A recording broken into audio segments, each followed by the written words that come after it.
of the blood of a symptomatic colleague, I found myself making my way up the stairs to this room. And I am not alone. Everyone who's infected, we've all come up here wanting to get outside. I know full well I mustn't leave, given the possibility I'm infected.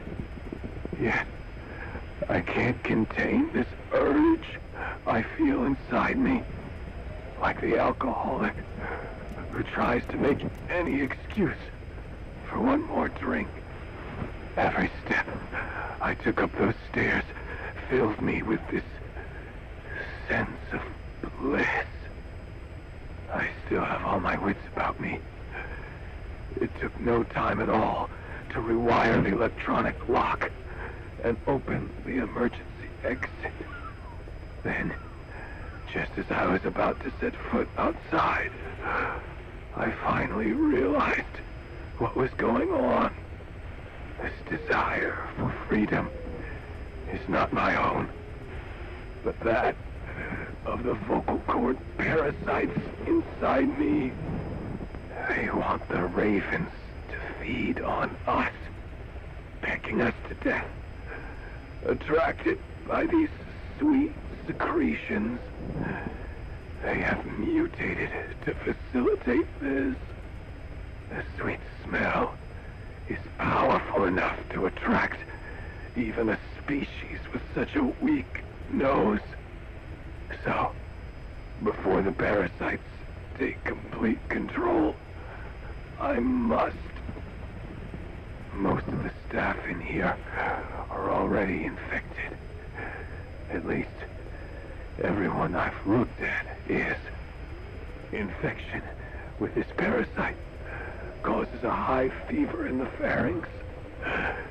I have modified a pair of night vision goggles to react only to this temperature range.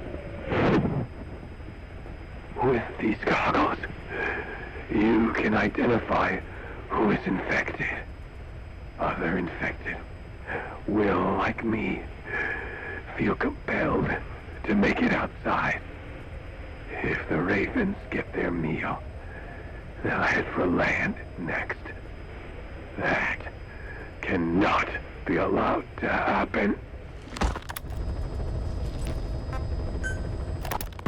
The whole idea of the vocal cord parasites was that they'd only copulate once exposed to a specific language over time. But the parasites infecting our men in the laboratory laid their eggs straight away. The larvae were eating their lung tissue almost immediately. What kind of mutation was it? Those who were infected and cured still carried the vocal cord parasites in their throats. They were still there, but the males had been rendered female by the Wolbachia, and copulation could not occur.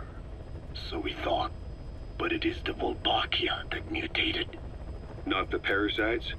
You remember I told you the Wolbachia attempts to maximize its number of female infected hosts? Yes, hence the male-to-female transformation. Precisely.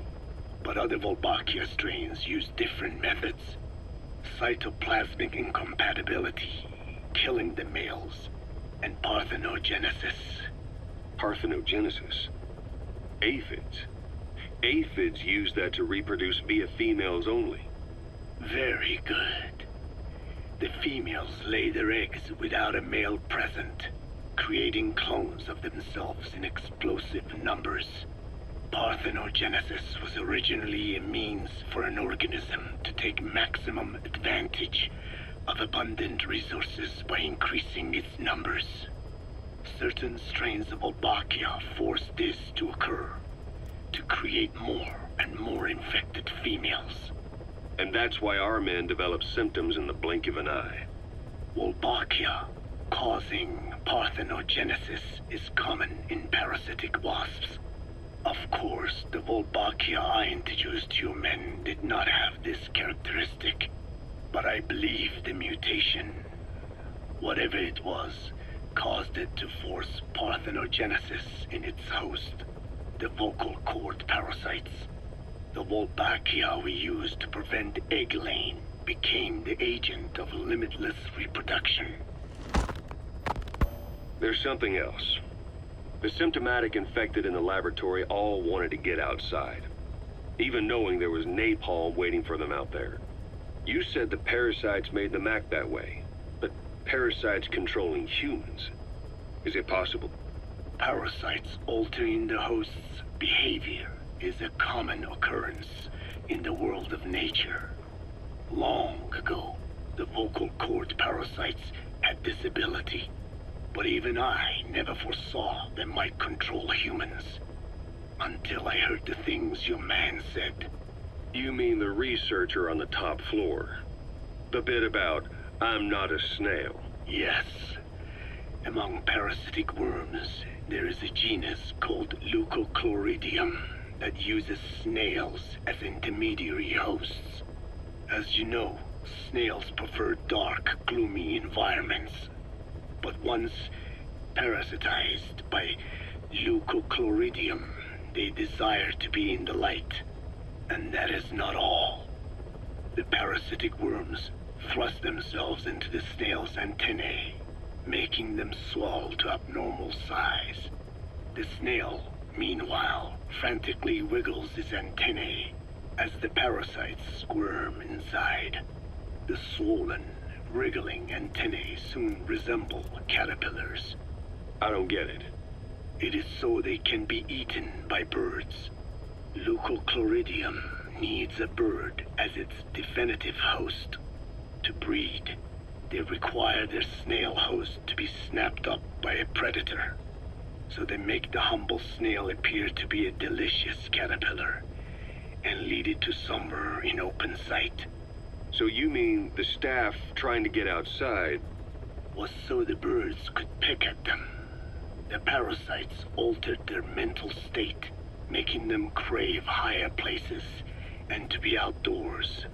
I can only surmise that both the Wolbachia and the parasites mutated before the ancestors of the vocal cord parasites infected humans.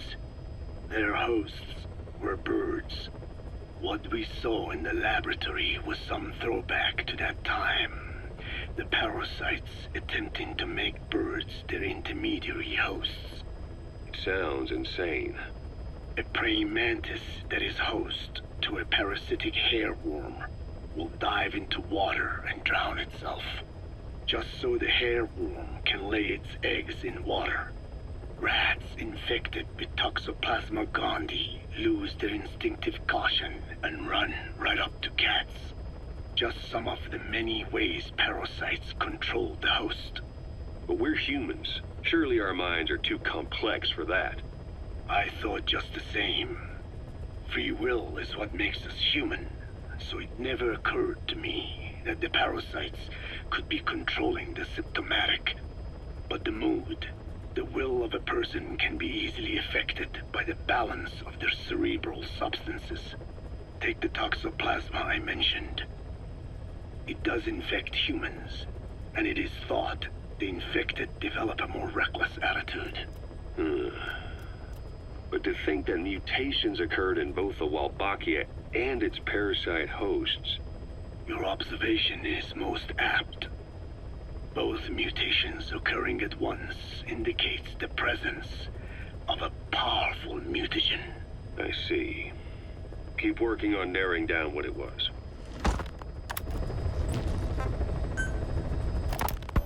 I want to thank you, Code Talker. You're pinpointing the cause of the vocal cord parasite's mutation enabled us to purge an enemy from Mother Base. You mean that scientist?